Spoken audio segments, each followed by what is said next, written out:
तो हेलो सभी को। आज हम डिस्कस करने जा रहे हैं बिगिनर्स बॉक्स 5 का क्वेश्चन नंबर 1 ऑनवर्ड्स। तो क्वेश्चन 1 क्या है मेरा? क्वेश्चन 1 है ब्लॉक ऑफ वेट 100 न्यूटन। ये रहा हमारा ब्लॉक और इस ब्लॉक का वेट दिया हुआ है 100 newton, is suspended as shown. इसको कुछ ब्लॉक को इस तरह से सस्पेंड किया गया है। लेट्स से ये ओ ए पार्ट ऑफ द स्ट्रिंग, ये स्ट्रिंग हो गया OB और ये स्ट्रिंग है आपका OC with the help of 3 strings ना। तो इस स्ट्रिंग को मैं नाम दे देता हूं, लेट्स से इस वाले एंड को नाम दे दिया जाए सपोज C करके। अब हमें पूछा गया है find tension in each of the 3 strings. तो इस OA स्ट्रिंग में टेंशन हमने लेट्स से लिख दिया T1 करके ना। ये टेंशन T1 पता करना है और tension is a pulling force, तो यहाँ से T1 लेफ्टवर्ड्स होगा तो उतना ही T1 यहाँ पे क्या लगेगा, राइटवर्ड्स। उसी तरह से इस OB वाले स्ट्रिंग में हमने टेंशन सपोज लिख दिया T2, तो इस पे टेंशन T2 ऊपर लगेगा तो उतना ही इस B पे जो टेंशन T2 लगेगा वो हमारा कहाँ लगेगा, नीचे लगेगा। एंड सिमिलर वे में इस OC वाले पार्ट में टेंशन T3 ना पुल करते हुए नीचे की तरफ T3 और उतना ही इस OC वाले पार्ट में टेंशन T3 कहाँ लगेगा, ऊपर की तरफ लगेगा। तो ये हमने क्या बनाया, लेट्स से सभी स्ट्रिंग्स में टेंशन की बात की। OA स्ट्रिंग में टेंशन T1 कह दिए, OB स्ट्रिंग में टेंशन T2 कह दिए और OC स्ट्रिंग में हमने टेंशन लेट्स से T3 कह दिया। अब क्या किया जाए, अब FBD की बात की जाए तो अगर मैं इस O पॉइंट को अगर दिखाऊं आपको, तो इस O पॉइंट पे कौन से फोर्स लग रहे हैं, एक T1 लग रहा है इस डायरेक्शन में, एक T2 इस डायरेक्शन में और T3 नीचे। तो यहाँ पे हम देख सकते हैं अगर एक लाइन ड्रॉ की जाए पैरेलल इसके, तो यहाँ पे देख सकते हैं अगर ये एंगल 60 है, ये हमने ड्रॉ किया एक एक्स एक्सिस करके और एक हमने ड्रॉ किया लेट्स से वाई एक्सिस, तो ये हो गई अपनी एक्सिस करके वाई एक्सिस। अब हम यहाँ पे क्या देख सकते हैं, ये जो वाई एक्सिस है, ये वाई एक्सिस के साथ ये जो है ना, लेट्स से अगर ये एंगल अपना 60 है तो ये अल्टरनेट एंगल ये भी कितना हो जाएगा आपका 60 डिग्री हो जाएगा। तो ये एंगल हम लिख सकते हैं ये 60 डिग्री हो गया। अब इस T2 के कंपोनेंट को रिजॉल्व करने जाऊं तो इस डायरेक्शन में जिसके साथ एंगल नहीं बनाता वो कंपोनेंट तो है T2 sin 60 और ऊपर वाला जो T2 का कंपोनेंट आया निकल के जिसके साथ एंगल बनाएगा that is your T2 cos 60। और T1 और T3 already x axis y axis में, तो इनको रिजॉल्व करने की जरूरत है नहीं। तो अगर हम इसको देखें इस पॉइंट का FBD यहाँ दिखाता हूं आपको, तो लेफ्ट साइड में आपका फोर्स लग रहा है T1 और डाउनवर्ड्स में आपका फोर्स लग रहा है T3 कर दिया जाए। अब क्या देख रहे हैं अपने, अब यहाँ पे ऊपर के डायरेक्शन में जो फोर्स लग रहा है मेरा that is your let's say वो फोर्स का कंपोनेंट है T2 cos 60। तो ऊपर के डायरेक्शन में हमारा फोर्स लग रहा है T2 का cos 60 और x डायरेक्शन में जो फोर्स लग रहा है वो हो गया T2 का sin 60। तो x डायरेक्शन में मेरे पास फोर्स लग रहा है T2 sin 60 करते हुए कहा जाए। अब क्या करते हैं, अब इक्वेशन बनाते हैं ना, फोर्स बैलेंस की इक्वेशन। तो x डायरेक्शन में फोर्स बैलेंस कर दिया जाए तो यहाँ से T1 बराबर मेरे पास आ गया T2 का sin 60 कर दिया जाए। और sin 60 हम कितना जानते हैं, sin 60 होता है √3/2 इंटू T2। ये तो T1 T2 के टर्म में आ गया। अब हम बनाने जा रहे हैं FBD लेट्स से इस पॉइंट का, है ना, ये W मास का। उससे पहले हम x डायरेक्शन में भी इक्वेशन लिख सकते हैं सिमिलर वे में। तो इसके x डायरेक्शन में T1 बराबर T2 sin 60 और y डायरेक्शन में इक्वेशन लिखने जाऊं तो y डायरेक्शन में इक्वेशन हो जाएगा मेरा समथिंग लाइक T3 ना, जो नीचे की तरफ टेंशन T3 दिख रहा है उसको बैलेंस कौन करेगा, आपका T2 का cos 60 करेगा। और cos 60 कितना होता है, cos 60 होता है अपने 1/2। तो ये तो हो गया T2/2, cos 60 की वैल्यू 1/2 रख दी। अब यहाँ पे हम क्या देख रहे हैं, यहाँ पे अपने दो अननोन है ना, लेट्स से 3 अननोन है T1 T2 T3। 3 unknown T1 T2 T3, तो 3 इक्वेशन जाएंगे। 3 इक्वेशन, तीसरी इक्वेशन कहाँ से आएगी, इस W मास का FBD बना के। तो इस W मास पे देख सकता हूं ऊपर की तरफ रस्सी का टेंशन T3 लगेगा और नीचे की तरफ इसका वेट लगेगा दैट इज 100 न्यूटन। तो अगर मैं इसका FBD बनाना अगर आपको बताऊं तो यहाँ पे हम क्या देख सकते हैं, इस ब्लॉक की अगर बात करें नीचे के डायरेक्शन में तो इसका वेट लगेगा दैट इज 100 न्यूटन, और ऊपर के डायरेक्शन में क्या होगा, ऊपर के डायरेक्शन में रस्सी का टेंशन T3। तो यहाँ से हम देख रहे हैं कि आपका T3 जो है उस T3 को कौन बैलेंस करने चला गया, 100 न्यूटन। तो ये तो अपना एक आंसर आ गया, लेट्स से एक टेंशन निकल के आ गया T3 that is equal to 100 newton. अब आते हैं T3 को इसमें पुट कर दीजिए सेकेंड इक्वेशन में, वहां से T2 भी आ जाएगा। तो यहाँ पे सेकेंड इक्वेशन में है ना, तो T2 बराबर ये बन गया 2T3 और T3 हम निकाल चुके हैं यहाँ पे इज इक्वल टू 100। तो 2 इंटू 100 से यहाँ से T2 टेंशन आ गया निकल के 200 न्यूटन। ये है मेरे पास T2 टेंशन की वैल्यू, तो ये T2 टेंशन भी निकल के आ गया। अब क्या करते हैं, अब इस T2 की वैल्यू को यहाँ पुट कर दिया जाए। तो यहाँ पे अगर पुट करते हैं तो यहाँ पे हम देखें, यहाँ पे सिंप्लीफिकेशन से क्या हुआ, this is equal to T1 into √3/2 into T2 की वैल्यू कितनी है, T2 है 200, तो 2 इंटू 200 कैंसिल करेगा। यहाँ पे आपका 2 इस 200 को काटने पे देखते हैं क्या बनता है, तो 2 इस 200 को कैंसिल करता है, यहाँ पे आएगा 100। तो मेरा फाइनल आंसर निकल के आ जाएगा, लेट्स से T1 जो टेंशन है ना वो हो गया 100√3 न्यूटन करके। तो ये हमने tension let's say first string में कितना होगा वो भी बता दिया दैट इज 100√3 न्यूटन। तो इस तरह से हमने इन तीन स्ट्रिंग्स में टेंशन निकाला। चलिए अब इसे एक बार समझा जाए फिर से पूरा। तो यहाँ लिखा है a block of weight 100 newton is suspended as shown with the help of 3 strings. इन तीन स्ट्रिंग की मदद से OA, OB और OC करके तीन स्ट्रिंग्स है। Find tension in each of the 3 strings. इनमें टेंशन कितना होगा, तो OA स्ट्रिंग में टेंशन T1 कह दिए, OB स्ट्रिंग में टेंशन T2 और OC स्ट्रिंग में टेंशन T3। अब इस पॉइंट को अगर मैं दिखाऊं, लेफ्ट साइड में T1 नीचे T3 इस साइड में T2 और ये लाइन आपके क्या दिख रही है, पैरेलल। तो ये एंगल अगर 60 है तो ये एंगल भी मेरा क्या होगा 60 ना, अल्टरनेट एंगल। तो यहाँ पे हम बोल सकते हैं इस T2 को रिजॉल्व करता हूँ along y axis T2 cos 60 और इस T2 का कंपोनेंट अलोंग x एक्सिस हो गया T2 sin 60। तो T2 sin 60 तो T1 को बैलेंस कर गया, sin 60 √3/2। तो एक इक्वेशन T1 और T2 में आई √3/2 T2।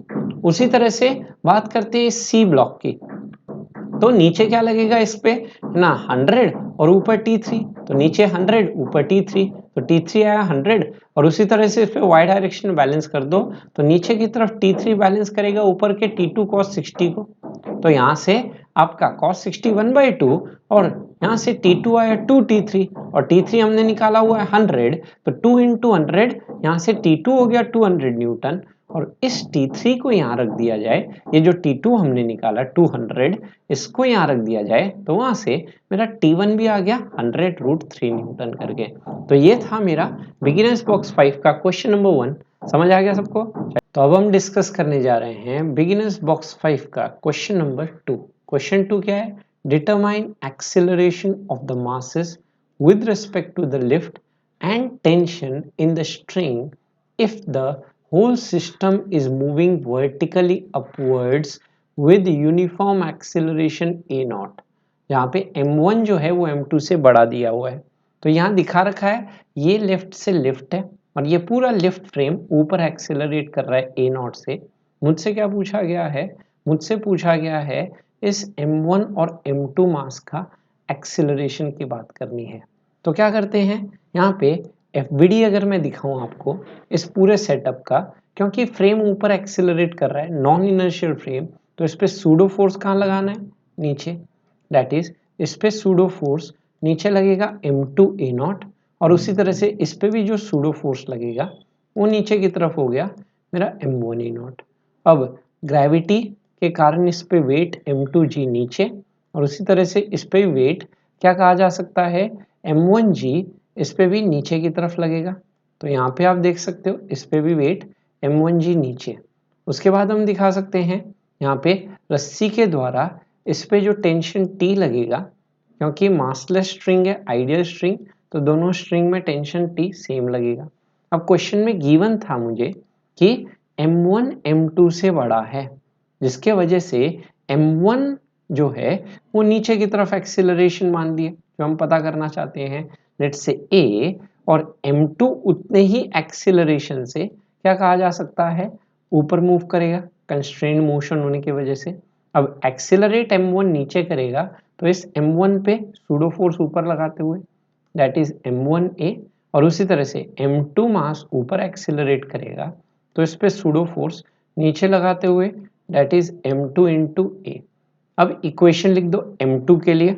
इस m2 वाले के लिए अगर मैं इक्वेशन लिखूं तो इक्वेशन क्या बनती दिख रही है, तो अपनी इक्वेशन बन रही है समथिंग लाइक t ऊपर की तरफ वो मेरा बैलेंस कर रहा है नीचे के ना फॉर m2 मास। इस m2 के लिए दिखा रहा हूँ ऊपर का टेंशन, नीचे किस किस को बैलेंस कर रहा है, नीचे बैलेंस कर रहा है मेरा let's say m2 times a not plus मैं लिख सकता हूँ m2 टाइम्स a और साथ ही साथ m2 times g। This is your equation number 1। उसी तरह से m1 के लिए लिखते हैं इक्वेशन, तो ये इक्वेशन हो गया मेरा t प्लस यहाँ पे बन के आया m1 इंटू a, ऊपर के डायरेक्शन में नेट फोर्स m1 पे और नीचे के डायरेक्शन में फोर्स कितना दिख रहा है, नीचे के डायरेक्शन में दिख रहा है मुझे force m1 into a not plus फिर दिखता है m1 into g. This is your equation number 2। अब क्या कर सकते हैं, इन दो इक्वेशन को सॉल्व करना है, तो इनको सॉल्व करते हैं यूजिंग क्या कह सकता हूं, इस फर्स्ट में से टेंशन उठा के यहाँ रखने वाला हूं बस। तो यहाँ पे हम क्या करने वाले हैं, फर्स्ट की इक्वेशन से टेंशन यहाँ रखते हुए तो ये इक्वेशन बन गया let's say m2 into a not plus यहाँ पे आया m2 इंटू ए प्लस m2 इंटू जी, ये आया t।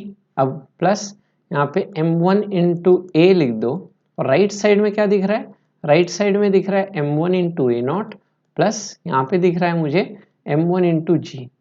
अब मैं यहाँ देख सकता हूँ, इसको अब सिंप्लीफिकेशन करना है, मुझे निकालना क्या है, ये एक्सेलरेशन निकालना है। ये एक्सेलरेशन a अननोन है, ये निकाल के देना है। तो हम क्या करते हैं, जो a वाला पार्ट है m2a और m1a तो उनको लेफ्ट साइड रखते हैं। तो हमने क्या किया, a में कॉमन निकाला इन दोनों में, तो यहाँ पड़ गया m2 प्लस यहाँ पे पड़ा हुआ है m1 और बाकी को हम राइट साइड ले गए। तो राइट साइड में हम ले जाते हैं लेट्स से आपका m2g जो है m2g इस m1g के साथ क्लब होके है ना राइट साइड में गया, g कॉमन निकल के ये बन गया मेरा m1 माइनस m2 इंटू जी आया। उसी तरह से मैं क्या देख सकता हूँ, सिमिलर वे से हम यहाँ पे देख सकते हैं लेट्स से आपका ये m1 a नॉट और ये m2 a नॉट वाला जो फैक्टर आप देख रहे हो, अगर राइट साइड में आएगा m2 a नॉट तो a नॉट अगर कॉमन आ गया तो यहाँ पे क्या बन गया, यहाँ बन गया m1 minus m2 into a not करके आ गया। अब क्या करते हैं इसे, यहाँ पे हम देख सकते हैं ये बन गया मेरा something like m1 plus m2 into a is equal to, मैं यहाँ क्या कर सकता हूँ, यहाँ पे m1 माइनस m2, यहाँ पे भी m1 माइनस m2, तो क्या कर लो m1 माइनस m2 कॉमन निकाल लो और ब्रैकेट में इस पे बचेगा g और यहाँ पे बचेगा हमारा a नॉट। तो यहाँ से हमारा एक्सीलरेशन जो है दोनों ब्लॉक्स का वो निकल के आ गया अपना m1 minus m2 divided bye इस m1 प्लस m2 को इस m1 माइनस m2 के नीचे ले जाया जाए तो this is divided by m1 plus m2 into bracket में क्या आ गया अपना g प्लस ए नॉट आ गया।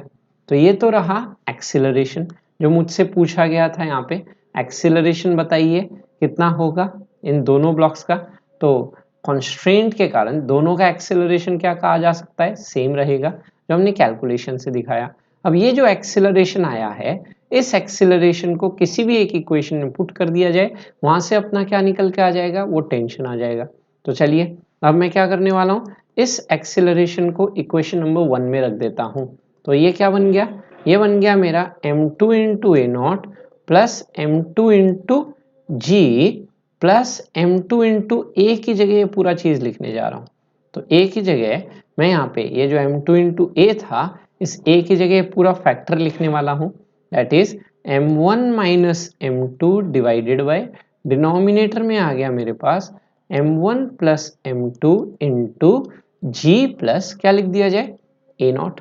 अब क्या करते हैं, इसे सिंप्लीफाई करते हैं। चलिए, तो इसे सिंप्लीफाई करने जा रहा हूँ इस इक्वेशन को। तो यहाँ पे हम देख सकते हैं इस इक्वेशन को सिंप्लीफाई करते हुए एलसीएम कितना आएगा, एलसीएम अपना निकल के आया m1 प्लस m2। चलिए, तो इसे सिंप्लीफाई करने के लिए एलसीएम लेने की बात हो रही है। तो एलसीएम तो आया m1 प्लस m2, फिर यहाँ पे इस m2 के साथ ये ब्रैकेट खुलेगा, तो ये हो गया अपना m1 m2 a not plus m2 और ये a नॉट, ये बन गया अपना m2 स्क्वायर a नॉट।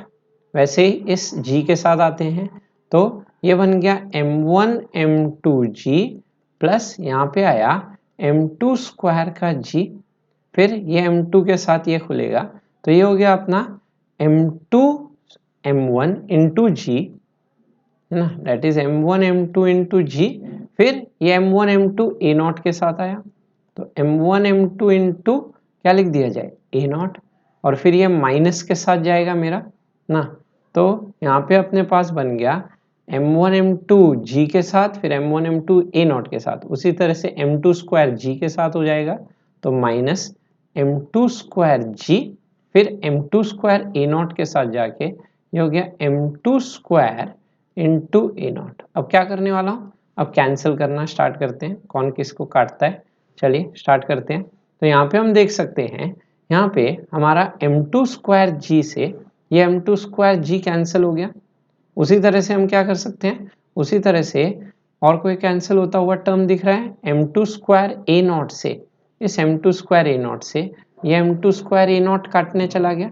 तो यहाँ से सिंप्लीफिकेशन पे क्या दिख रहा है, यहाँ से सिंप्लीफाई होके हमें यहाँ दिख रहा है ये m1 m2 a नॉट और ये m1 m2 a नॉट, ये हो गया 2m1 m2 a नॉट। उसी तरह से ये m1 m2 का g और ये m1 m2 का g, ये भी हो गया 2m1 m2 g। बाकी सब टर्म सिंप्लीफाई हो गए, तो यहाँ से हमारा लेट्स से क्या आ गया, तो 2m1 m2 g प्लस क्या निकल के आता a नॉट ना, एक बार आ रहा था 2m1 m2 g, एक बार आ रहा था 2m1 m2 a नॉट, तो 2m1 m2 कॉमन निकाल लिए, ब्रैकेट में पड़ा g प्लस a नॉट, तो ये आ गया मेरा फाइनल टेंशन भी निकल के। तो मुझसे टेंशन पूछा था, टेंशन कितना होगा, तो ये रहा अपना टेंशन निकल के, that is T is equal to 2m1 m2 divided by m1 plus m2 into g plus a not which is your tension. चलिए इस क्वेश्चन को समझते हैं कैसे किया गया है। तो क्वेश्चन हमसे क्या कह रहा था, ये रहा क्वेश्चन ना, क्वेश्चन आपसे कह रहा था यहाँ पे ना, लेट्स से तो इस क्वेश्चन को समझा जाए, ये रहा क्वेश्चन ना, इस क्वेश्चन में आपको गिवन था let's say determine acceleration of the masses with respect to lift and tension in the string if the whole system is moving vertically upwards with uniform acceleration a naught। ये दिया हुआ है question में कि ये पूरा जो फ्रेम है वो a नॉट से ऊपर एक्सिलरेट कर रहा है। अब a नॉट से ऊपर एक्सिलरेट कर रहा है, तो इस m1 पे m1 a नॉट नीचे लगेगा और इस m2 पे भी m2 a नॉट नीचे लगेगा सूडो फोर्स। रस्सी में टेंशन T ऊपर, उसके बाद m2g नीचे और इस पे भी m1g नीचे, और क्योंकि m1 m2 से बड़ा दिया हुआ था तो ये जो फ्रेम है ये फ्रेम में m1 नीचे a से जाएगा तो उतने a से ये m2 ऊपर जाएगा, तो ये a से ऊपर जाएगा, ये सूडो m2a नीचे, और ये a से नीचे आ रहा था इसलिए इस पे सूडो m1a ऊपर। अब फोर्स बैलेंस करो, तो T बराबर m2a not plus m2a plus m2g लिख दिए, ये फर्स्ट इक्वेशन। उसी तरह से T प्लस m1a बराबर m2a नॉट प्लस m1g लिख दिए, that is your equation number 2। इन दोनों में क्या किया, फर्स्ट इक्वेशन से T निकाल के सेकेंड इक्वेशन में यहाँ रख दिए टेंशन लाके, वहां से सिंप्लीफाई करने पे मेरा एक्सिलरेशन आ गया that is m1 minus m2 divided by m1 plus m2 into g plus a naught. अब क्या कर रहा हूँ, बस यहाँ से जो a आया उस a को यहाँ रख दिया जाए फर्स्ट इक्वेशन में और एलसीएम लेके सिंप्लीफाई किया जाए, तो ये मेरा आंसर आ जाएगा फाइनल टेंशन। तो ये रहा हमारा फाइनल आंसर। क्या करो, अब यहाँ तक आप लोग अपना स्क्रीनशॉट ले लो इसका और बाद में खुद एक बार पूरा A to Z है ना, इसको सिंप्लीफाई करके देखना। चलिए, तो यहाँ तक सब लोग स्क्रीनशॉट ले लीजिए, फिर हम आगे बढ़ते हैं नेक्स्ट क्वेश्चन के ऑनवर्ड्स।